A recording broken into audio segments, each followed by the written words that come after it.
Hey everyone, Jim Coventry from RotoWire here with the Week 10 must start fantasy football players. So before we start, let's just go over some quick business here. So I will be on the Sirius XM Fantasy Sports channel on Wednesday, November 16th from 8 to 10 Eastern. So I'll be looking forward to that. Again, the RotoWire show, going to talk some NFL. So if you have a Sirius XM subscription, love to see you there. Also on Twitter at Jim Coventry NFL is where you can find me. I've been doing threads, a wide receiver thread one day, a running back thread one day, quarterbacks and tight ends, usually some gambling threads. And what I do is I just give actionable advice. I break down the most recent 3-week trends, try to point out what new information we can glean from players. Hey, things change so fast in the NFL. If you're not on this stuff every single week and looking back in the short-term picture just to learn more information, you're going to be a little bit behind at times. So I'm here to help you out as best we can. All right, let's get into these week 10, I should say, must start fantasy football players. And let's start out with quarterbacks. So Dak Prescott has thrown 5 touchdowns and at least 250 yards over his last 2 games. Now, what we find interesting with the Dallas offense is this: the defense is starting to get nicked up. We noticed their slot corner Jordan Lewis is out. Anthony Brown, the other corner, was banged up, missed time. And also Anthony Barr, the linebacker, missed the last game. So all of a sudden now, Green Bay should not have been able to move the ball with great success against Dallas. And because the big names, Micah Parsons, DeMarcus Lawrence, they weren't out, I think a lot of things, and Trevon Diggs, a lot of it flies under the radar. And it's like, wow, Dallas tanks in national TV again, in a big game. Maybe not so much, but get to my point with Dak Prescott. So if Dallas's defense is going to be nicked up for a while, they're going to have to score more points. We're not going to have them holding an opponent to 10 points. That's good for Prescott. And, Dallas running game is going well. And the offensive line is way better than we thought this year. It really has come together. And before the NFL playoffs, Tyron Smith is expected back, and that's a bonus at this point because right now they're playing well enough without him that bringing back one of the best linemen in the game, what a mega lift that could give them. But Prescott, now we saw the great connection with CeeDee Lamb. Now, some of the throws were a little bit off, and I knew they threw Lamb 15 targets. I felt like it wasn't enough. But, it's being greedy, but it was just working. And so anyway, the Packers, they have talent on defense, but they haven't been a great pass defense. The numbers say yes. I watched the film, not so much. I remember some teams just being able to get to them. Well, Prescott's showing us, though, right now that, he relies on Dalton Schultz, fine. Gets open in the middle of the field. Relying on CeeDee Lamb, fine. Noah Brown was hurt and came back last week. So, we'll see how that works out because he had been playing well. And Michael Gallup hasn't really been lighting things on fire yet. But I'm optimistic about Dak Prescott going forward because I think, again, if they have to score points, he's able to do that. So I'm very excited about that. And then, obviously, we'll talk about Tua Tagovailoa, but maybe not in the same lens you'll necessarily think. So this has been great. And he has 3 touchdown passes in each of his last 3 games. But remember, he's played the Lions, the Bears, and the Browns. And that's fine. I'm very happy for Tua. He's doing very well. First of all, why is he doing this? Well, the offense is schemed up very, very well. Mike McDaniel's done a wonderful job head coaching. And Tua is being put in a perfect position. First of all, because of the speed of Tyreek Hill and Jalen Waddle, there's no team that can play man against them. You cannot. When Kansas City last year, you couldn't play man against them because Tyreek Hill would shred you. So you see zone. Well, Tua Tagovailoa is a technician, hyper accurate, can read a zone. He's super efficient in his zone. That is a superpower. And, we see the underthrown deep passes, fine. But as long as defenses have to play zone against him, when he has a good matchup, he is going to continue to produce at a high level. But that's the caveat. The remaining schedule, not great. He'll have a couple of good games there, but he has some real tough matchups. Teams that can get quick pressure, a bit problematic. Teams that have a very good secondary while playing zone, a bit problematic. If you force 2 on a second reaction throws, that is where he's a little bit less than his best. So, look, enjoy the great games. He is playing well. He's doing exactly what he needs to do. But we're going to, every week when I'm breaking these games down and you're checking my threads or you're checking my streams and we're talking about, and especially the Sirius XM show on Saturdays, 1 to 3 on channel 87, we're going to talk about these things. And when Tungo Bailoa has a matchup that dictates less of a ceiling, we're going to look at that. And for DFS especially, season-long leagues, there's a lot of bad quarterback play right now. But yeah, so Tua Tagovailoa, you're going to start him, but you're going to check the matchups because you probably drafted him as your second quarterback. But you'll have decisions. All right, let's go to tight end. So Cole Kmet, 5 touchdowns in the last 3 games. He's caught 11 passes. So 5 out of 11 have got in the end zone. Now, that's good, though. It's still great. He's a big red zone factor for them. And Justin Fields with the mobility, it's going to have defenses on their heels that he's going to run the ball. And with Kmet being a primary red zone option, the Bears are showing right now when they have a defense that they can take advantage of, there's going to be scoring opportunities. Kmet's going to be a primary read down there. Is he going to score every week? Of course not. But to say he'd get 4 more touchdowns the rest of the way, that's reasonable. I mean, is it going to happen? I'm not predicting it. But look, it's not unreasonable. So Kmet, if you're starting him, it's that touchdown upside. He's not getting enough catches, but things are opening up a bit more. We've seen a couple of downfield catches recently, about 15, 20 yards down the field. So it's not like he can't play. And last year he was showing the good ability to get open, to make himself available to the quarterback, get some yardage after the catch. Not Superman, but I think right now, especially with the Dallas Goedert injury, out multiple weeks, and Zach Ertz is done apparently for the season. I don't know if they're waiting for a second report, but it sounds like he's done. And Kmet's on some deeper league waiver wires, not shallower league, I should say. So if he's out there and need help, you can look at him. Now, Juwan Johnson's another one. He's been between 32 and 43 yards in 7 to 10 games. And you're like, well, 32 and 43 yards, gee, thanks. But at the tight end position, unless, again, you've got one of the big dogs, Kelsey or Andrews, 32 to 43 yards is not bad. That's getting you some fantasy points. George Kittle's not getting that every week, right? He had a couple spike games, but he's in that range most weeks. And Juwan Johnson scored in 3 of his last 4 games, has 4 touchdowns in that span. He's been playing 70% of the snaps for a while. So again, depending what you need a tight end, you can use Juwan Johnson. I mean, I'm not telling you to start him over a healthy David Njoku or, over one of the top 5 or 6 regular tight end options. But again, if you're scrambling a tight end, you could do worse than Juwan Johnson. And then Dalton Schultz, talking earlier about Dak Prescott and the Cowboys. Look, I have my own opinions on Dalton Schultz. I think that, he's a catch and fall guy, but there's nothing wrong with that. He's shown to be a good player, right? I mean, he is known for 2 years how to get open for Dak Prescott.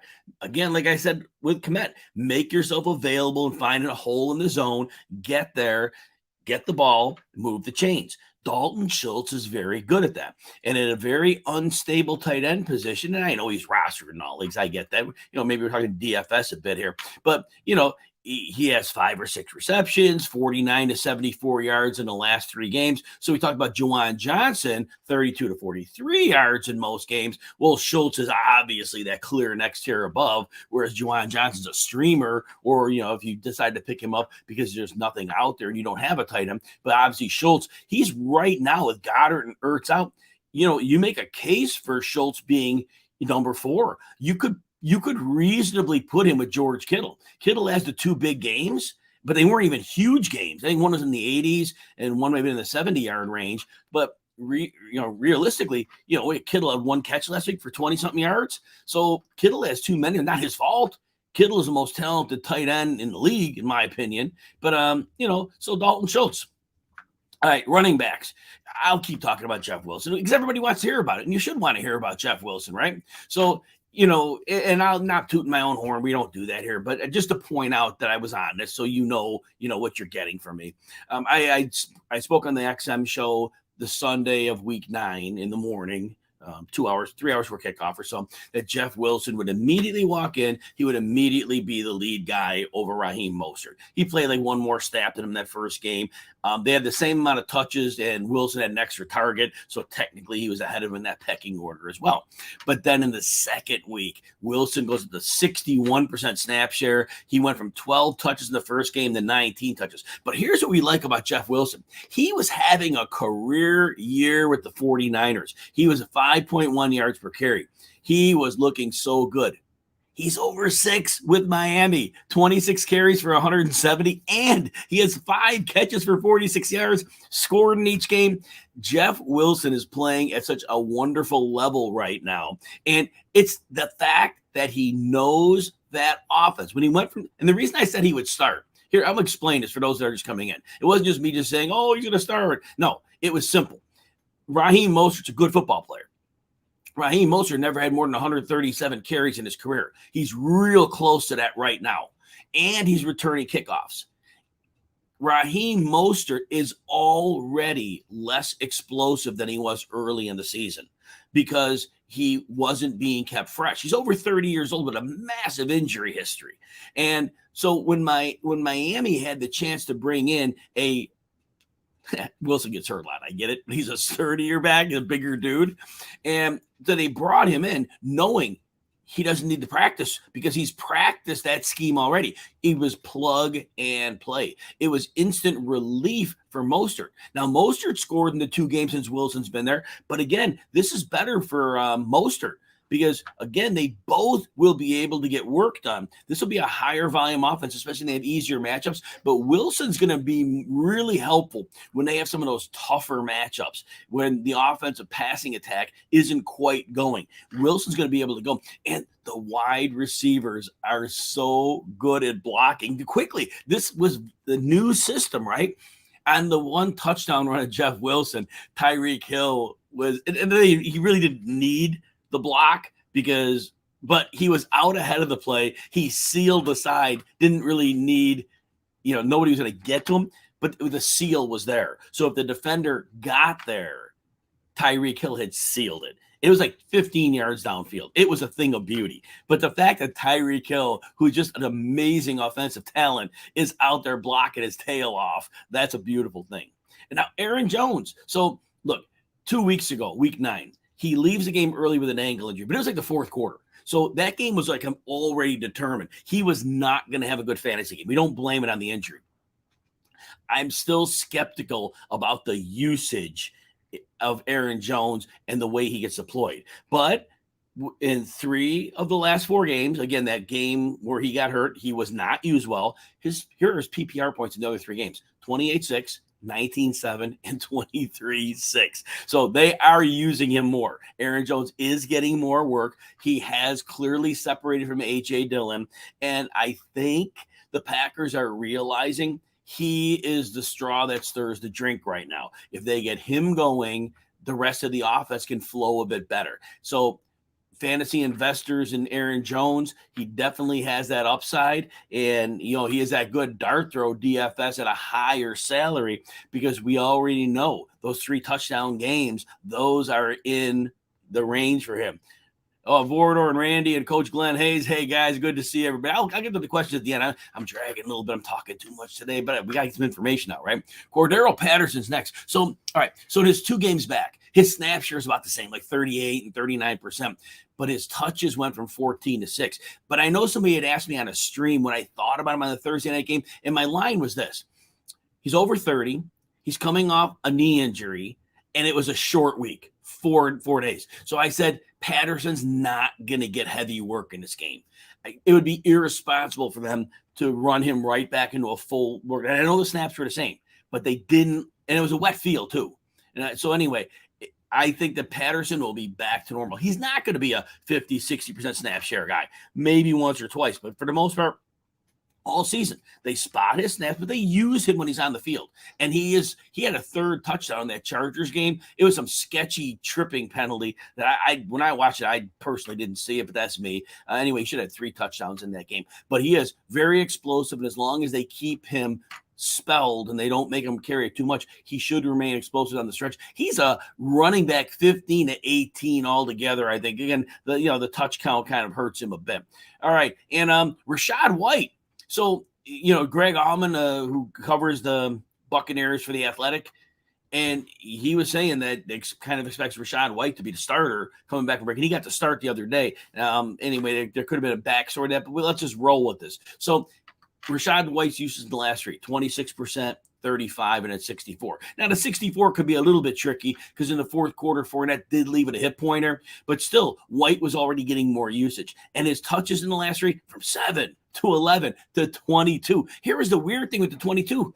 There were no targets. But Brady only hit their one running back target in the entire game. So that's because they were winning. And for the first time in forever, their running game was working. I think it was more a Seattle defense didn't show up on the ground because all of a sudden it was not like the Bucs offensive line decided to learn how to block. That wasn't the case. So I'm a little skeptical there. But if White's going to have the lead here, there are going to be pass receptions to be had. So I think Rachaad White right now, it's speculative because if Lenny Fournette gets hot, it might be hard to keep him off the field. If he gets on one of his benders and just goes off for 4 games, he may be hard to move off the field. But I think you're speculatively expecting White to take the lead. You're expecting him to be in the running back 2 range. And you're hoping for upside. Because if there's targets, he could have more upside. He can finish as a top 12 running back in any given week. But Fournette's going to still get work. And he's supposed to be playing when they come out of their bye. The bye is this week for them. So I don't think it's going to be a full dose of work. But I think for what he gets, he's going to be a very effective fantasy player. And if you're in a typical 12-team league with flexes, you're starting him. All right. And let's go to wide receiver. So Garret Wilson, now Corey Davis missed the last 2 games before the bye. And we saw Garret Wilson snapshot from 73 to 88 to 92. But in those last 2 games of Corey Davis, Wilson had 115 and 89 yards. So it's possible that Zach Wilson learned to lean away from Corey Davis because he wasn't on the field and lean into Garret Wilson. And the results were so good and the Jets were on a bye. I know Zach Wilson is not a good quarterback, but if he's learning to lean on the best receiver he has, Garret Wilson could be startable down the stretch. Right now, you're going to say, okay, let's start him as a wide receiver 3. The performances in the last 2 games were, closer to top 22, 23, right in that range. But you're hopeful right now you're getting wide receiver 3 production. And if we get more, it's a bonus. I keep talking about Donovan Peoples-Jones. He's the next one. Now his streak of games with 71 or more yards has 5 of his last 6. And the only bad game he had was 50 yards. And he has 4 to 6 catches in each game. So he's a regular part of the offense. Now he hasn't scored a touchdown all season. That was going to be fluky, right?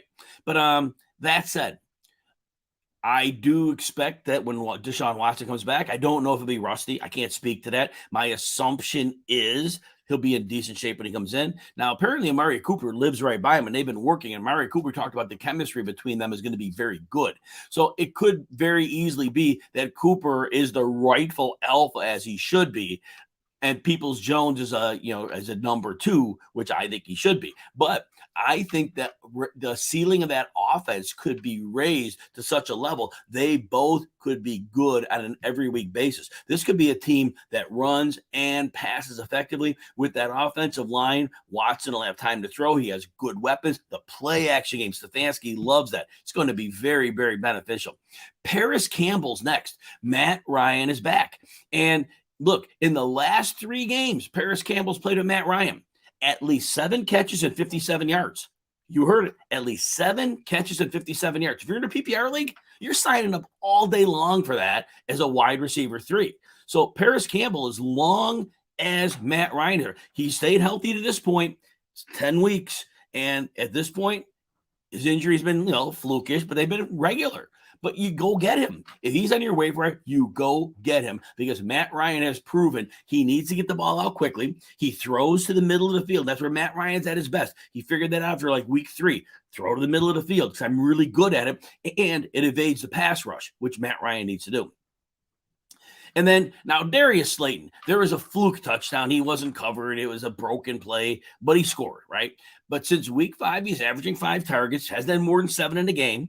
In 4 of his last 5 games, Darius Slayton's had between 58 and 79 yards. Scored in 2 of his last 3. Again, the one was flukish. His snap percentage has gone up. He went from 57 to 74 to 80. So Darius Slayton, I thought, was a good player a couple of years ago. And I was a little bit bummed when they phased him out. I thought he was okay. Now, it's not a high-volume passing attack. They're going to run the ball, but Slayton is on the field right now. And Kenny Golladay is not playing well at all. And why not? Look, Slayton as a flex, okay. Mix and match. Look at your matchups. Maybe you see the matchup and you don't particularly like his matchup.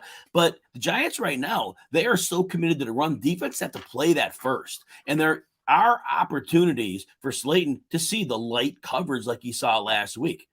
And then last one, you're in a deeper league. All right, you're in a deeper league. Waiver wire is horrible. You can't find anything. Damiere Byrd, in 3 of his last 4 games, he's been between 58 and 75 yards. Yes, this is the Atlanta offense. They can't get Drake London yards. They can't get Kyle Pitts yards, but they can get Damiere Byrd yards. Now, here's the problem. In the one game, Damiere Byrd didn't have between 58 and 75 yards. Guess what he had? 0. So he's going to get a goose egg or he's going to get something. But if you're, again, and he had 2 touchdowns, by the way, in those 4 games. So deeper league, bye weeks, injuries, you need help. You can look at Damiere Byrd. Look, I know football's a small sample size sport, right? But I'm just telling you, deep league, okay? And if you need help, look, sometimes that's where we have to dig. 14-team leagues, multiple flexes. That's the Kings Classic. It's been rough. All right. So before I get to questions, hey, if you're watching on YouTube, I appreciate you being here. First of all, please smash the like and subscribe buttons. And if you'd like to kind of get you a couple days free behind the RotoWire paywall with no credit card, no scams here, just an email address, go to rotowire.com/try. And please give me a follow at Jim Coventry NFL on Twitter. Again, I'm putting up these threads about 5 days a week, 4 or 5 days a week. You'll get to trends with actionable advice. A lot of stuff I'm talking about, but I go a little bit into more players, running backs one day, receivers another. We have betting prop advice. So yeah, definitely something that you want to check out. All right, let's see what questions we got here. Thanks for being here, everybody. Coach Glenn Hayes says, let's go. Just got off work, almost playoff time. You're very welcome. Glad you're here. Randy, Eno Benjamin's on the Texans. So I don't think it's going to hurt Damian Pierce at all. He's got to be depth right now. And matter of fact, so Rex Burkhead is really good at pass protection. And so the few snaps he's getting, if they're in passing downs, Rex Burkhead is probably not getting relegated at this point of the season. Eno Benjamin may be somebody they're looking at for next year. This may be an extended tryout for him. Maybe he gets some touches, but I think right now their backfield is working just fine. I don't think they feel, and Pierce is a pretty densely built dude, and I think he has no issue holding up, and I don't think they want to move away from him. So I think Eno Benjamin is not a player I want to rock. If you're again 14-team league, nothing on the waiver wire, somebody dumped Benjamin. Otherwise, he's still rostered because people probably didn't do their drop still. Well, they may have dropped him on Tuesday. So if he is out there, I mean, if you're an injury, you're hoping that he steps in for injury, then yeah, he could definitely do something because he played pretty well. But I still would wonder why he got dropped. I think there must have been something that went on behind the scenes. I hope nothing comes out, but it was just very odd. But backup depth, Randy, that's about what he is. Ben Skoranek, they're using him as a fullback. A lot of his stuff is snaps have been fullback snaps. They know he can't really play receiver. Van Jefferson's back. He's been back a couple weeks. He finally caught a pass, right, and been catching pass with some targets. But Allen Robinson, think what you will, but he's going to get a few more targets. I have to think they've got to get Kyren Williams involved. Maybe he's no good, maybe. But they drafted him as an explosive pass catcher. They need something, and their offensive line's under siege. It was garbage time. He had his 3 catches for 30 yards. It was, the last drive of the game. He didn't have any work before them. But seriously, I mean, McVay has to see it. Kyren Williams at least gives the quarterback a chance to dump the ball off before getting creamed by the pass rush. So I hope that Kyren Williams is heavily involved, but we're yet to see. But Ben Skoranek, I don't know a week you'd start him and say, man, I got Skoranek and I'm going to do all right here. I think that again, bye weeks, injuries, desperation move. Yeah, you can roster Ben Skoranek, but there's not going to be more than 2 games he gets more than 30 yards this year. That would stun me if he had 2 games of more than 30 yards. Vorador, glad you're here. And you traded Sutton for Rachaad White and Hamler in a dynasty league a few weeks ago. So Sutton I think getting Rachaad White is very smart. Young running back. He should be in a position where he can take over next year. Not already right. He might be taking over right now. And I like Courtland Sutton, but look, they're tied to Russell Wilson, and Russell Wilson just isn't good. Russell Wilson is, seen his best football. So I think getting a young running back, I think you do that. You can Sutton. Like I said, I like his talent, but I don't know how much things are going to work out in Denver right now in the current state of the organization. Mike, would I pick up Brian Robinson or Pacheco? Well, we saw it yesterday. I mean, the numbers for Robinson were nice, but man, the dude barely gets you 3 yards a carry. And Philly has a problem against the run. Jordan Davis has been on the injured reserve, which really hurt a marginal run defense, or even worse.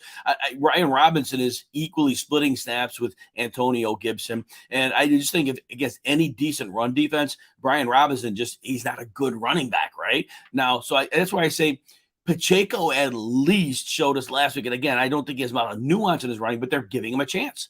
And defense has got to respect the pass. The run blocking for the Chiefs is excellent. So you know what? I'd rather have Pacheco because Pacheco has a better chance of breaking off a 20-yard run than Brian Robinson does. Now, Brian Robinson may be more involved in the goal line, so there's that, right? But because Gibson's a fumbler, and so Robinson's going to get some goal line. But I think I'd rather have Pacheco, excuse me, because he's still learning. And he could be learning throughout practice throughout the season. And if he's getting the system better as he goes, we could see a better version of him. Brian Robinson, I think we've seen the best there was when he was seeing 70% of the snaps about 4 weeks ago. That was probably the best version we had. Chris, you had offered Rachaad White and DJ Moore for Lockett. So Lockett had a great 4-week run. In the last 3 weeks, he's been okay. Now, it's just maybe a little short-term downturn. How do we get past the Geno Smith thing, right? He looks great. The offense looks great. He's Geno Smith. He has such a body of work. I think everybody's expecting to turn into a pumpkin. Maybe he won't. But it's like they're even getting Marquise Goodwin involved in the passing game. And it's like, how much can there be for Lockett? But it's been there, right? But look, if you're offered Rachaad White, and Greg Allman, the beat reporter, says he's going to take the lead role, you probably need a running back more than you need a receiver. Things aren't going to really turn for DJ Moore. He had a couple of good opportunity games, but, I think we kind of know what it's going to be there. But I think if you can get a running back, you do. So I think I'd make that deal. Tyler Lockett, he's a great player, but I think the running back is more valuable. Yeah, and if you've got Robinson and Gordon, I would take White because I think White's an upgrade on both of those running backs easily. All right, Randy, in the Colts. Now, Jonathan Taylor was healthier, which, believe that or not, I assume they sat him that week. I assume he'd just be back, looking like the high ankle sprain. The Raiders stink. I mean, sad state of affairs in Las Vegas. They stink. Matt Ryan was back. That was the difference, right? Matt Ryan's a professional quarterback. He might not, if he's not protected, and the Raiders weren't getting enough heat on him. Well, the Raiders didn't prepare for him. The Raiders prepared a game plan for Sam Ehlinger. So believe me, it's hard to change, your approach for a game that you worked on all week on game day. So I just think they blindsided him, honestly. It's the same offense that it was before Ehlinger came in. When Matt Ryan's under heavy pressure, they're going to be in trouble. They could get shut out. If they could keep him clean, Paris Campbell's going to, eat underneath, regardless of the pressure. Pittman's the one that will have the peaks and valleys because he does run quick slants, in breakers, but the bigger plays aren't going to happen when Ryan's under pressure. But no, so it basically is just Matt Ryan was back. That was it. Mo, should you trade Nick Chubb for Derrick Henry? Personal preference. They both are dominant right now. Both are having excellent seasons. Hard to say that one is any better than the other. Scoring system, pretty averse on either of them, regardless of scoring system. Henry's been getting a couple more targets. Either of them could have a great finish of the season. I think Nick Chubb gains value when Watson comes in because defenses will not be able to stack the box every time against them. And so it's the light boxes are going to present themselves a little bit more. And Nick Chubb's going to be very dangerous when there's a passing game around him. But it's personal preference. They're two ace running backs who are both having really good seasons. So it's really hard to say one's better than the other. Flip a coin and each week as to which one's going to score more than the other. And honestly, and I'm not just saying that, it is that way. Henry, putting in a claim for Paris Campbell, who saved the drop. Sky Moore, Terrace Marshall. I always hate saying drop a running back, but honestly, Cam Akers has to go. I mean, he hasn't done anything. He was benched for 2 games. So if it was an effort issue, he would have clearly had effort coming out. The dude just can't even run for 2 yards a carry, I think, now. So I think you got to drop him. And then at least you don't have to worry about starting him. Man, unless you totally don't have a running back, you need a body. But, I mean, you might even take a 0, and Akers might not be getting you more than 1 or 2 points. So I think you drop him. Sky Moore, you could drop Sky Moore, especially with Tony in town now. It's just going to shrink up his pie even more. So if you desperately have to have a running back on your roster, keep Akers. Otherwise, dump him or Sky Moore. Terrace Marshall, he's doing okay. He's putting up 40-something yards in a game. Last week, I know it was 1 catch. I get it. But he's playing 90-something% of the snaps. They're throwing him the ball. So why not, right? Randy, Khalil Herbert went on the IR, had that hip injury, huh? Treston Ebner. Wow, Treston Ebner. And Treston Ebner is a receiving back, and he'll probably get 4 to 6 carries a game. He'll probably get 3 to 5 targets. Treston Ebner in 12-team leagues, he has value. Man, in the competitive leagues I'm in, he'll be, I don't have enough fab budget to grab it. Yeah, definitely. He's a good pickup. Montgomery's going to see 75% of the work. He sees 70 with Herbert. It's going to go up to 75. Might even go to 80. But Ebner is going to get enough work to be a flex.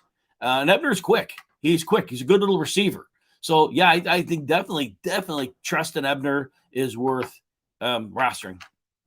Joe, oh, man, Cup and Goddard and Hill on a bye. Man. Need a tight end. So, earlier in the show, Juwan Johnson, I'm going to look at my notes. Juwan Johnson was between 32 and 43 yards, 7 of his last 10 games. He scored in 3 of his last 4 games. He's definitely somebody who you could take a look at this week.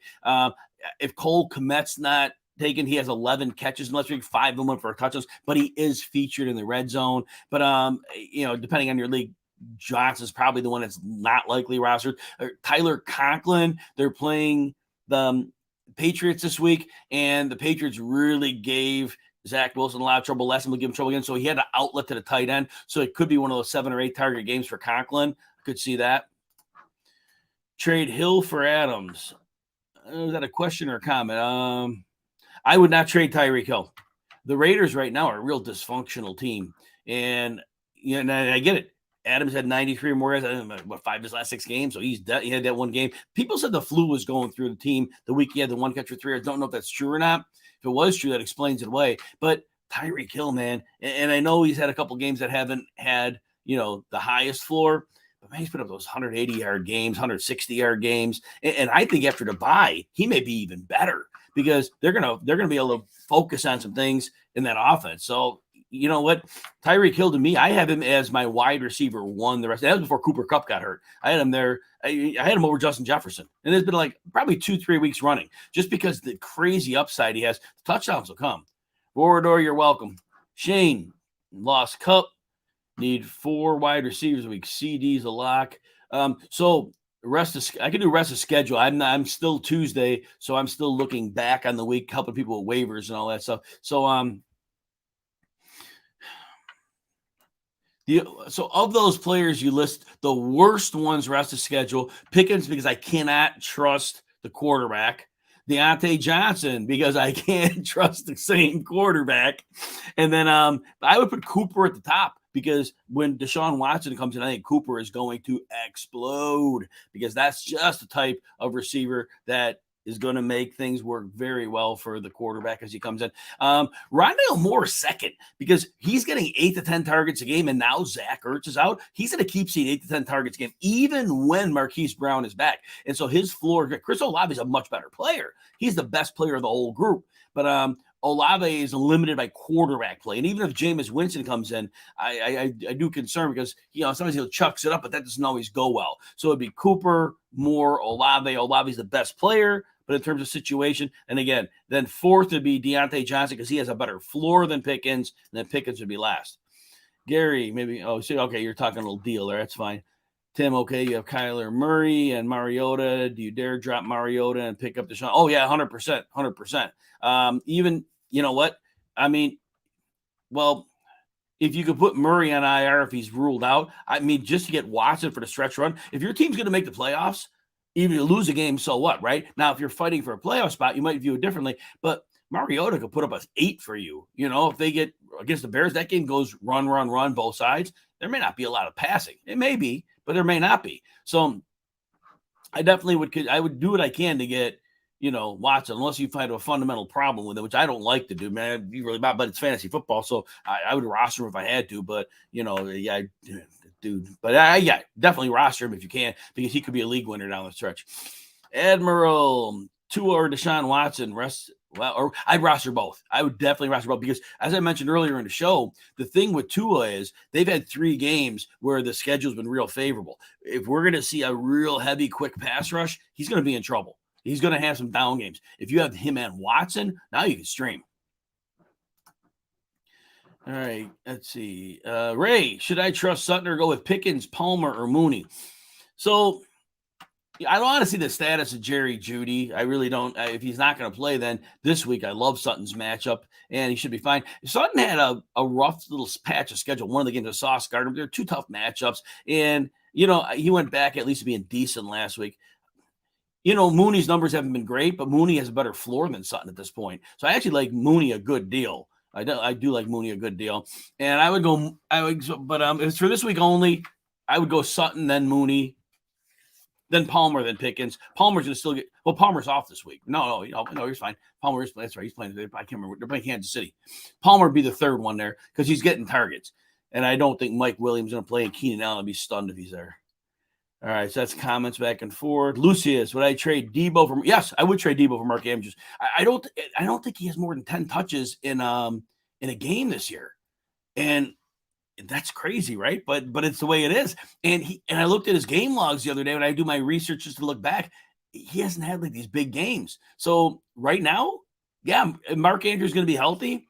Debo's not a league winner this year. So I think that's great, man. I think that's great. Oh, Gary, no problem, man. You guys chat away. You guys have fun. If you guys are enjoying it, you talk to each other. That's fine. 100%. I'm glad you guys are here. That's all that matters. Francis, sell high on McLaurin. Heineke's always loved him. 25.6 target share last time they played together before this year, and he leans on him. It's going to continue. He's going to continue to lean on him. I wouldn't sell high on McLaurin. See what you can get for him, but my guess is you're not going to get a steal, and I think that's what you're looking at. Now, if you have some offer that blows you off your feet, you get a starting running back for him, running back 2, a top 15 guy, well, sure, make that deal. But I don't know how that would shake out. Admiral, you're very welcome. Shane, Henderson or Algier, I keep saying it's just so clear to me that McVay uses Henderson because he kind of stuck with him, but he don't want him. He doesn't want to use him.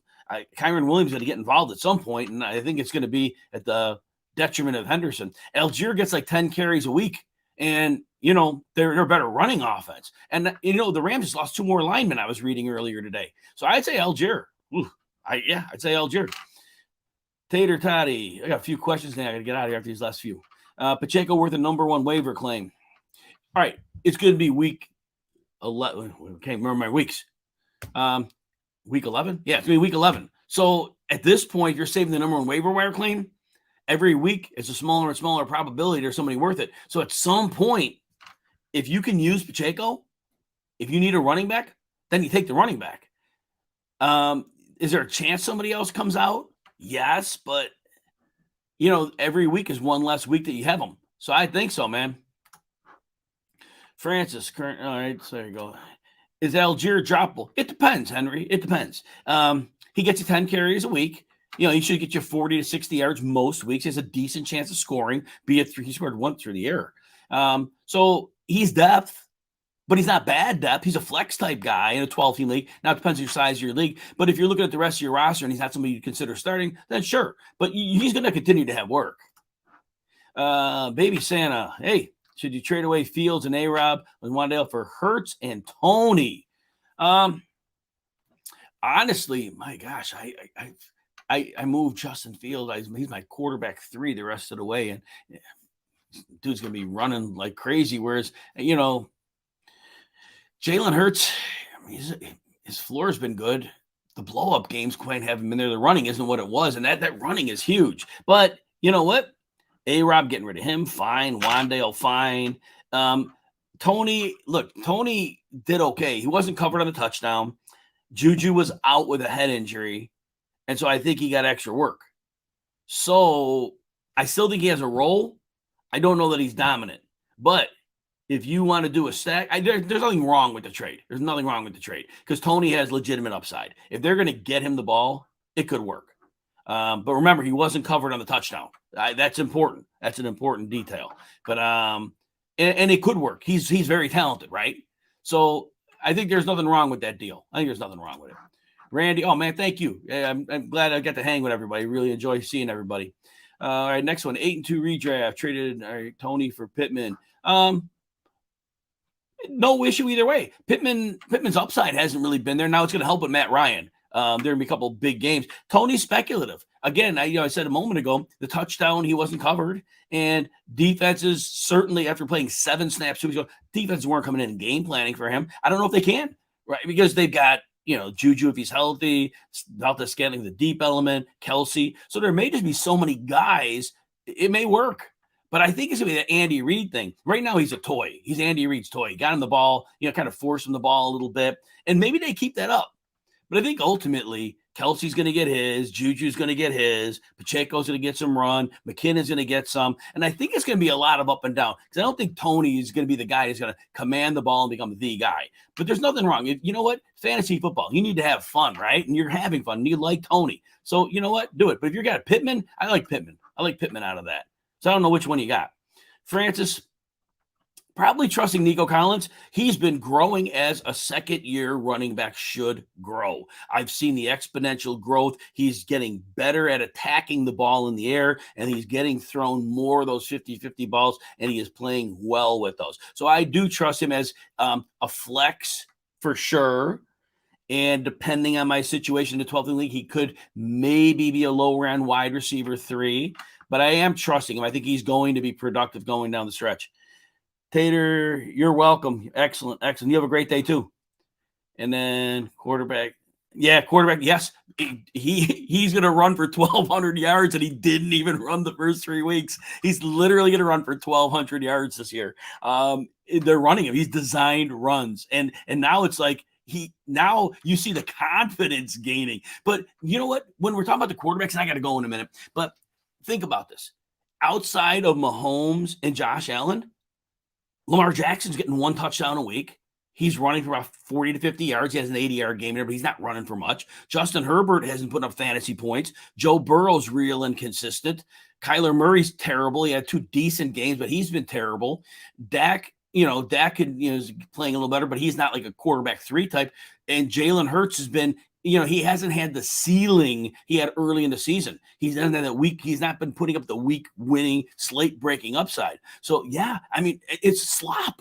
As I'm doing my rest of season rankings, I'm like, it's gross. Running backs after I get through like 15, gross. Wide receivers, like literally at 23, 24, gross. It's been crazy this year. All right, I got to get out of here. Take these 2. Let's see what we got. Oh, mask. All right, make this fast. 64,000 question. Playing Fields and Lockford playoffs. Rolling the Watson week 13. You got 3 weeks to make that decision. We'll see. If Fields keeps running, you could. It depends what you get for him. It's hard to trade quarterbacks, but you'd have to get a haul for him. And Malachi, should I start on Lazard? Depends on your options. But you know what? In this week's matchup, not so great. Tennessee's a lot of pressure, and he doesn't separate well, but Tennessee's banged up. So you know what? I think you get 45 to 60 yards out of him with a 40% chance of a touchdown. All right. Baby said that's so funny. So funny, man. He did have 2 rushes. He did. Andy Reid's is totally making use of him. KJ Frederick, who's she starting to flex this week? Edwards or Foreman? Too early. I'm looking backwards still. I haven't looked at the schedule in much detail yet. I start turning the page on Wednesday. Got a lot of people get through waivers. You can check back with me on a later stream or hit me up at Jim Coventry NFL on Twitter. I can get you that way too. If you guys, remember, if I said this earlier, at Jim Coventry NFL on Twitter, I do a thread most days from Tuesday through the rest of the week. They're either breaking down trends and actionable advice, gambling, props, but I get you all set up there. All right. Herbert on IR. Should I start Monty or Boyd? You know what? Monty is Monty's going to get a lot of touches. Right now, I haven't looked for, I'm not in the week 11 yet. I'm still looking back to week 10, helping people with waivers. Right now, I'd say Monty. Yeah, guys, with these next week questions, I want to answer, but right now, come back tomorrow and I can answer those. I want to give you the best advice. I don't want to give you something off the cuff. I want to make sure I give you the best possible actionable advice.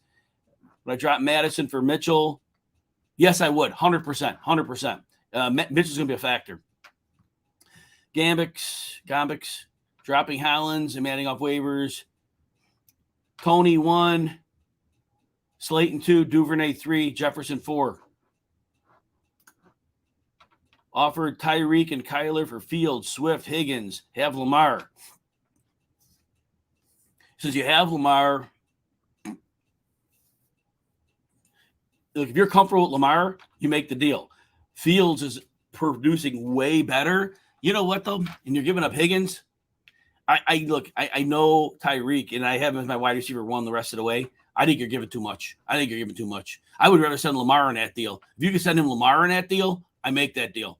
I would make it if Lamar was in it. Baby Stan, have a good day as well, man. That's it. All right. Not sure what that one was. Cheers, Shane. And Malachi, you're welcome. Yes. Olave and Lazard just waiting, and Keenan. Yes. So you're in good shape there. Those guys will come back. Probably not this week, but hopefully soon. Maybe Keenan. All right, everybody. You have a great day. Be back tomorrow. Enjoy your day, and we will talk.